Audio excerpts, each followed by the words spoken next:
Joining me today, I have Executive Director and Founder of Inner City Youth Alive, Kent Dueck, joining me. Thank you, Kent, for taking the time. Thanks, Sylvia. I look forward to the conversation. Absolutely. Before we get into what happened this past weekend, which I think is very exciting, for those who don't know about ICYA or Inner City Youth Alive, can you tell us just a brief history? Brief history. Since 1986, it was just me and a bunch of volunteers that wanted to start something here in the North End. And from that early day, where I was the first one, I was the only one on staff. We're now at 62 staff, and things have grown. A variety of programs here in the North End. North End is one of Manitoba's, well, actually Canada's most poverty-stricken neighborhoods. And so a lot of what we do is about building community, and it's all based on the belief that Jesus makes a difference. And so, yeah, we have a drop-in center, we have a camp up north, we have a partnership for a school, we have a step-up construction program that does a social enterprise, an engage education program that reaches out to kids that are absent from school, and it's been amazing how it's grown, and God has been very good. It's sometimes in spite of me, and sometimes it has. It's God's been good and given us wisdom on the path forward. So Absolutely. We are so excited to be able to partner with you in any way, shape, or form here at CHVN and all that God is doing at ICYA. When you recently were contacted by the city about being one of 150 Winnipeggers who are recognized for their contribution in the city, what went through your head?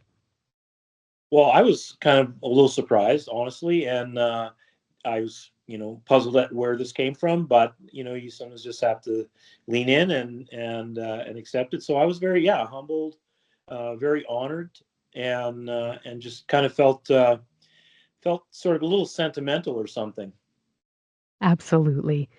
If you don't mind, tell us about this ceremony this past weekend. What happened? What was it like?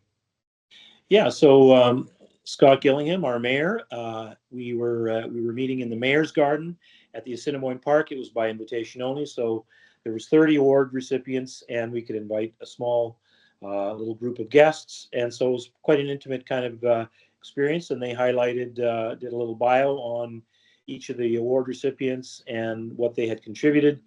And so then, it was just nice to have that acknowledgement. And so yeah, there's no pressure either. I didn't have to do a speech or anything.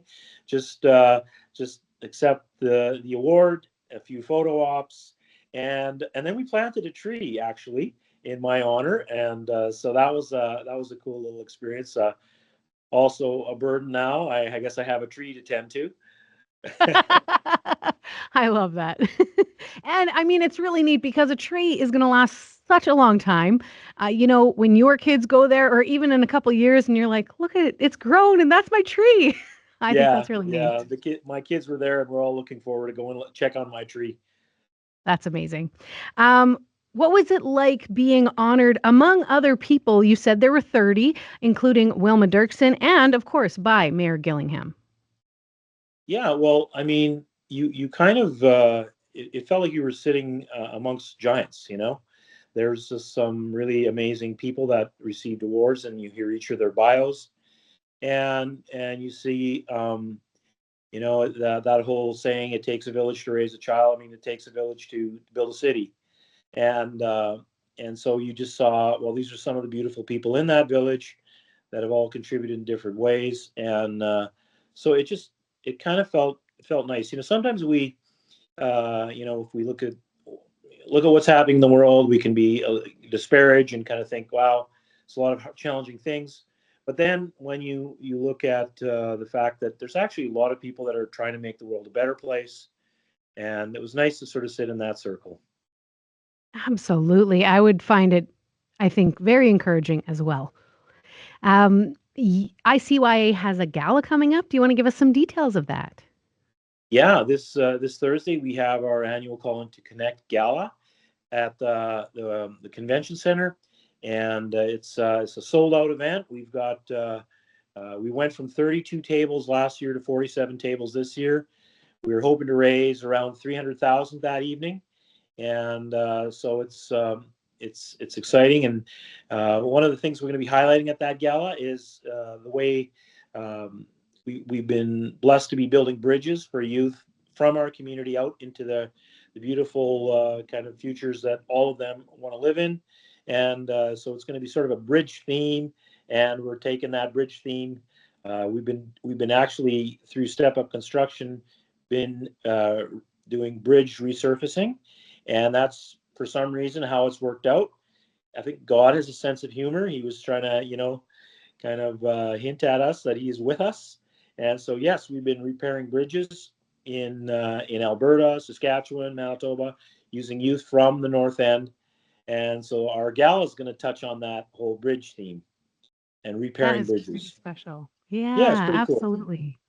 Perfect. Well, Kent, I'm so glad you were able to get recognized because you really have made a huge impact here in Winnipeg. So I just want to recognize you in this moment as well and ask, is there anything else that you wanted to share today? Well, I just want to say thank you, Winnipeg, for that acknowledgement. I know it happened in a small, intimate setting on Saturday, but I know that there's been just lots of support. I want to say thank you to Winnipeg for their amazing support for the ministry here and what we do. Fantastic. Well, thank you, Kent. Thanks, Sylvia.